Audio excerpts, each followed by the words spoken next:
Good morning student मैं आपकी नई टीचर महिमा गुप्ता और आज मैं आपको नंबर सिस्टम के बारे में बताऊंगी। नंबर सिस्टम को जानने से पहले आपको ये समझना पड़ेगा कि ये नंबर होते क्या है। तो सबसे पहले अपन नंबर के बारे में पढ़ेंगे।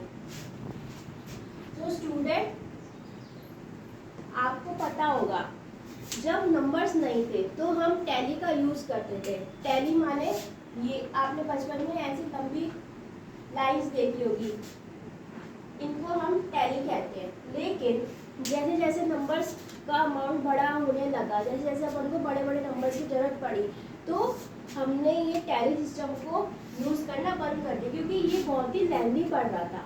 फिर उसके बाद हम आए रोमन नंबर्स की तरफ।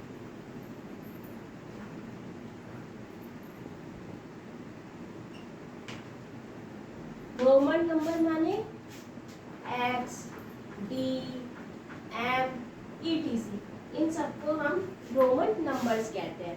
तो स्टूडेंट टैली नंबर तो ये था जब अपन एक खड़ी लाइन्स के साथ नंबर्स को डिनोट करते थे। तो इसमें ही 10 बनाने में ही इतनी सारी स्पेस लग गई थी, और अगर अपन को 50 बनाना होता तो हमें तो पता नहीं कितना ज़्यादा स्पेस चाहिए होता। इसलिए हमने फिर रोमन नंबर्स को देखा। रोमन नंबर्स में एक्स, डी, एम, लेकिन ये सब सिर्फ लिमिटेड नंबर को ही रिप्रेजेंट करते थे। फिर हम आए नंबर सिस्टम की तरफ।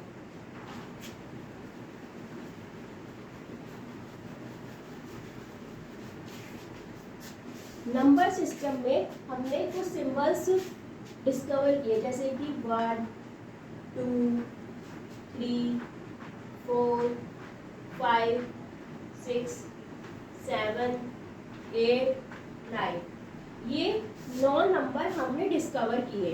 इन नंबर्स को कहते हैं हम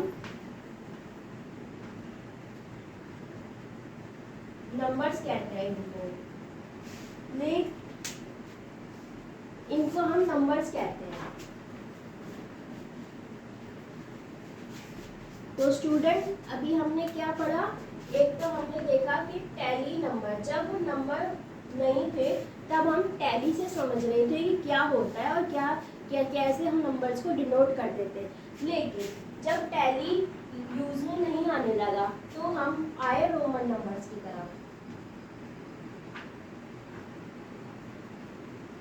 लेकिन फिर धीरे धीरे अपनी दुनिया एडवांस हुई और हम रोमन नंबर्स से भी सेटिस्फाइड नहीं हुए।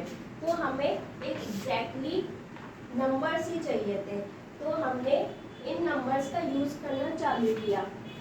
1, 2, 3, 4, 5, 6, 7, 8, 9। तो हमने इन नंबर्स का यूज़ करना चालू किया और फिर अपनी मैथ्स चल पड़ी।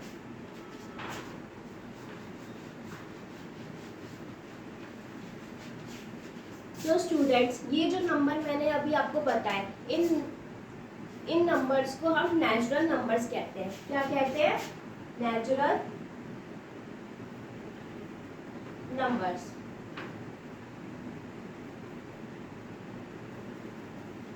लेकिन अगर आप ये सोचो कि आपके पास एक बास्केट है और उसमें 7, 8 ऑरेंजेस रखे हैं। अगर मैं उनमें से 2 ऑरेंज को निकाल देती हूँ तो अपने पास बास्केट में 5 ऑरेंज बचेंगे।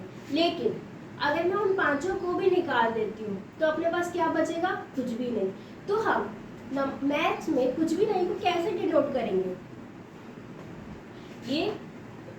इसके लिए हमने एक और नंबर डिस्कवर किया, वो है 0।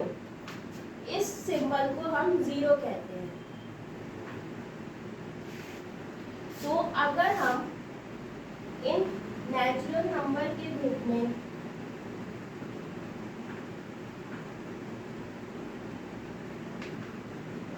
जीरो को भी ऐड कर दे तो इसको हम होल नंबर कहते हैं।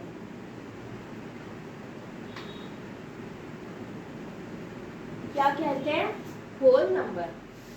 ठीक है, तो अब अपन को लगा कि हमें हमारे नंबर्स पूरे हैं, हमारे पास नेचुरल नंबर भी है, होल नंबर भी है, तो हमें शायद से अब किसी और नंबर की जरूरत नहीं पड़ी। लेकिन लेकिन अगर हम ये देखें कि अगर अपन को 2 में से 5 को माइनस करना है तो अपने पास नेगेटिव में 3 बचेगा, लेकिन अपने पास ऐसा कोई नंबर नहीं है जो कि इसको डिनोट करे। तो हमने इन नेचुरल नंबर्स के आगे ही नेगेटिव साइन लगाना चालू कर दिया और इनको हमने क्या बोल दिया, नेगेटिव नंबर्स। क्या बोला, नेगेटिव नंबर्स। इनको हमने नेगेटिव नंबर्स बोलना चालू कर दिया।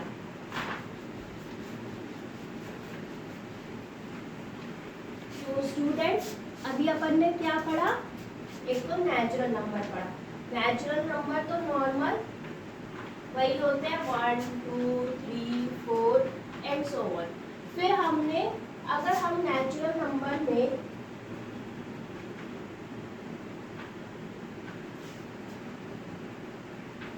जीरो ऐड कर दें तो अपने पास आएगा होल नंबर।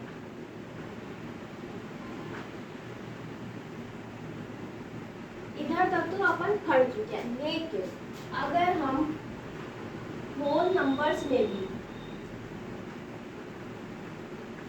नेगेटिव नंबर्स को ऐड कर दें तो अपने पास आएगा इंटीजर।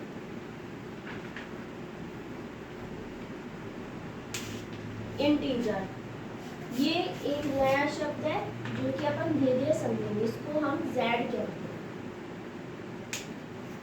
ठीक है। तो अब अपन एक बार रिवाइज कर लेते हैं।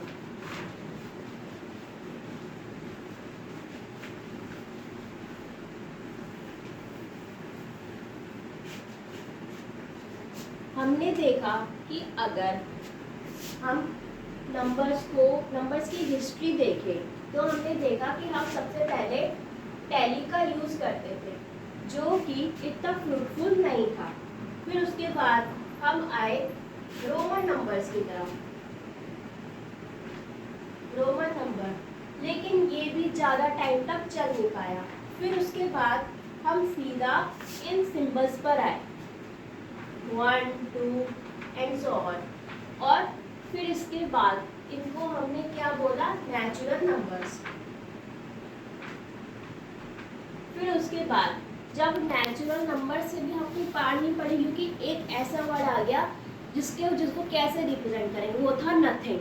नथिंग को कैसे रिप्रेजेंट करें, तो उसके लिए हमने यूज़ किया 0। और उसको जब नेचुरल नंबर में ऐड करते हैं तो उससे अपन को मिलता है होल नंबर। अब उसके बाद अपने पास आई कंडीशन नेगेटिव नंबर्स की, जो अपन ने कभी देखा ही नहीं था।